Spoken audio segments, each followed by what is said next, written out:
एक गांव में राजन नाम का एक आदमी अपनी बीवी और बेटे के साथ रहता था। राजन की करियाने की दुकान गांव की सबसे बड़ी दुकान थी।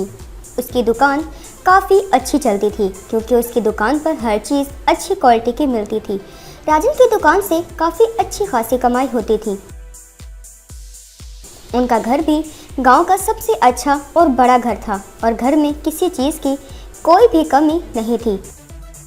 पर वे अपनी दुकान से किसी को भी उधार पर या मुफ्त में कोई चीज़ नहीं देता था, चाहे कितना ही कोई मजबूर क्यों ना हो या गरीब कोई बिना पैसे के उससे कुछ मांग ले तो वो बिना पैसे लिए कोई चीज़ नहीं लेता था। एक दिन राजन की दुकान पर उसका पड़ोसी आया और उससे कुछ सामान उधार मांगने लगा।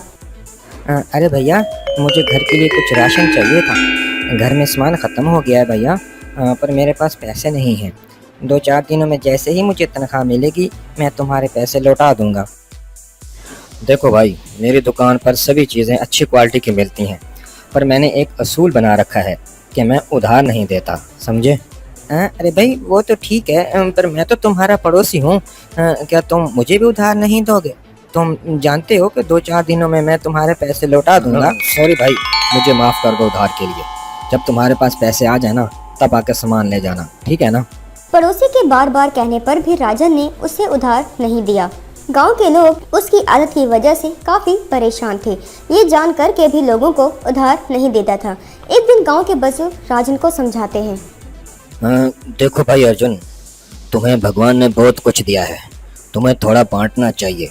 अगर तुम ज़्यादा नहीं बांट सकते तो कम से कम दुकान पर आने वाले ग्राहकों को सामान देकर ही मदद कर दिया करो, वो तुम्हें बहुत दुआएं देंगे। राजन सबकी बातें सुनता है पर वे अपने असूल को नहीं तोड़ता।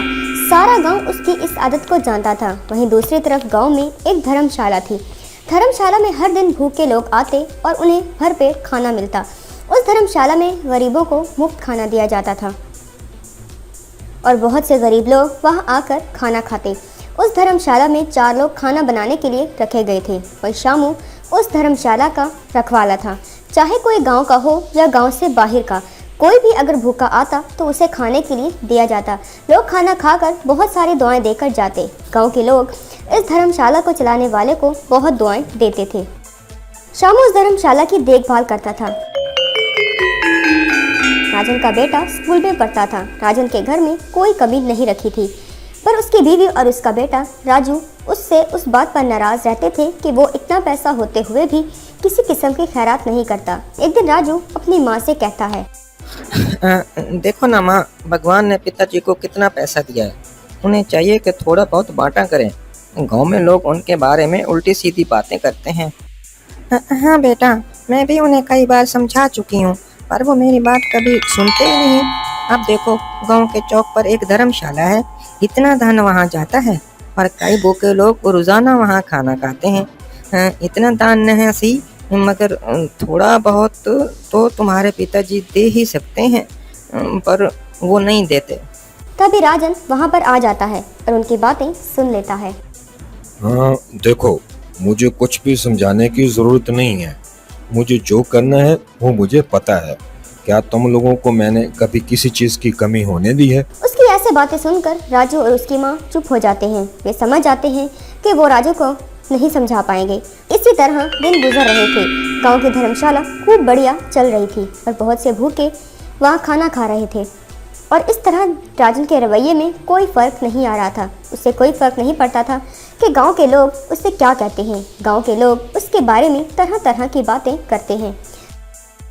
एक दिन अचानक राजन की तबीयत खराब हो जाती है और वो दुकान पर ही बेहोश होकर गिर जाता है। दुकान पर खड़े ग्राहक उसे फौरन अस्पताल लेकर जाते हैं, जहां डॉक्टर उसे जांच करने के बाद बताता है कि इसे लकवा हो गया है। अब राजन ना तो बोल सकता था और ना ही चल फिर सकता था। गांव में राजन के बीमार होने की खबर आग की तरह फैल जाती है। सभी लोग उसके बारे में बातें करना शुरू कर देते हैं। अरे, अगर इसने किसी की मदद की होती तो आज उसकी दुआ लग जाती, पर इसने तो कभी किसी की मदद नहीं की भैया, और ना ही एक पैसे की चीज़ किसी को दी। अब तो भगवान ही मालेगा इसका। इस तरह लोग गांव में तरह तरह की बातें करते रहते हैं। राजन के इस तरह बीमार हो जाने के बाद दुकान पर काफ़ी नुकसान होने लगा और गोदाम में पड़ा सामान भी खराब होने लगा। राजन कुछ बोल नहीं पा रहा था, इससे कि वो अपने बेटे को कुछ समझा पाता। वो बोलना चाहता था पर वे लाचार था। राजन की बीवी राजू से, देखो बेटा, तुम्हारे पिताजी तो अब बिस्तर पर पड़े हैं। इनका दुकान पे जाना तो नामुमकिन है। अब तुम्हें ही ये दुकान संभालनी होगी, वरना हमें बहुत नुकसान हो जाएगा। हाँ माँ, मैं भी यही सोच रहा था। अब दुकान पर मुझे ही जाना पड़ेगा, वरना इस तरह तो सारा सामान खराब हो जाएगा और फिर घर का खर्चा और इलाज के लिए तो पैसे चाहिए ना। हाँ, मैं कल ही दुकान पर जाकर सब कुछ देखता हूँ। राजन के बीमार होने के बाद कुछ दिनों बाद गांव की धर्मशाला भी बंद हो जाती है। शामू ताला लगाकर कहीं चला जाता है। सभी लोग बहुत हैरान हो जाते हैं। इतने सालों से चल रही यह धर्मशाला अचानक बंद हो गई। ऐसा क्यों हुआ कि इस पर ताला लग गया? गांव वाले सोच सोचकर बेहद परेशान थे, पर वो पूछते भी तो किससे पूछते। अब धर्मशाला पर कोई भी नहीं था। इधर राजू अपने पिताजी की दुकान पर काम करने लगा और उसने दोबारा से दुकान संभाल ली। राजू पढ़ा लिखा था, इसलिए सभी खाते और सारा हिसाब आसानी से समझ गया था। उनकी दुकान पर एक पुराना वफादार नौकर था जो उनके पिता के साथ काफी सालों से काम कर रहा था। राजू पुराना खाता देख रहा था, तभी उसकी नजर एक सफ़े पर पड़ी। वो उस सफ़े को बहुत गौर से देखने लगा कि आखिर इस धर्मशाला वाली जगह का पिताजी से क्या लेना देना। काफी सोचने के बाद भी उसको कुछ समझ नहीं आया। आखिरकार उसने पुराने वफादार नौकर को बुलाया और उससे पूछा, क्या आप जानते हैं कि पिताजी धर्मशाला वाली जगह पर हर महीने इतने पैसे क्यों भेजते थे?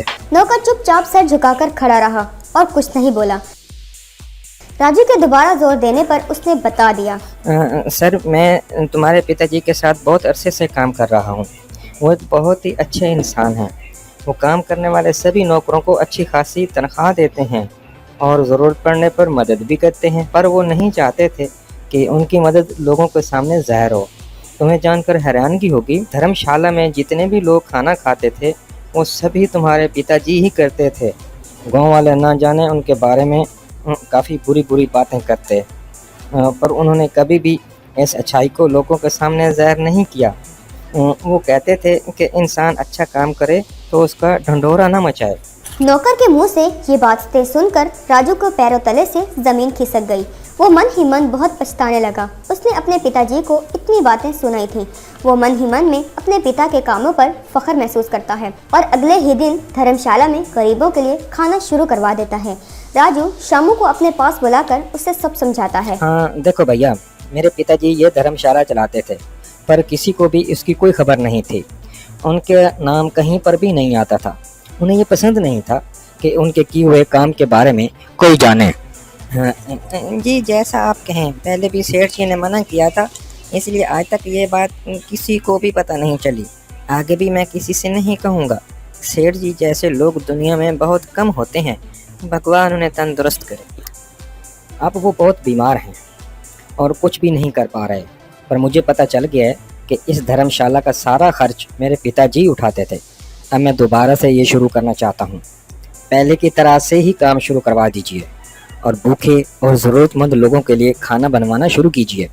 मैं हर महीने पहले की तरह पैसे भेज दिया करूँगा, पर ध्यान रहे, पता नहीं चलना चाहिए कि ये काम कौन करवा रहा है। इस तरह कुछ ही दिन गुजरते हैं। राजन की तबीयत ठीक होने लगती है।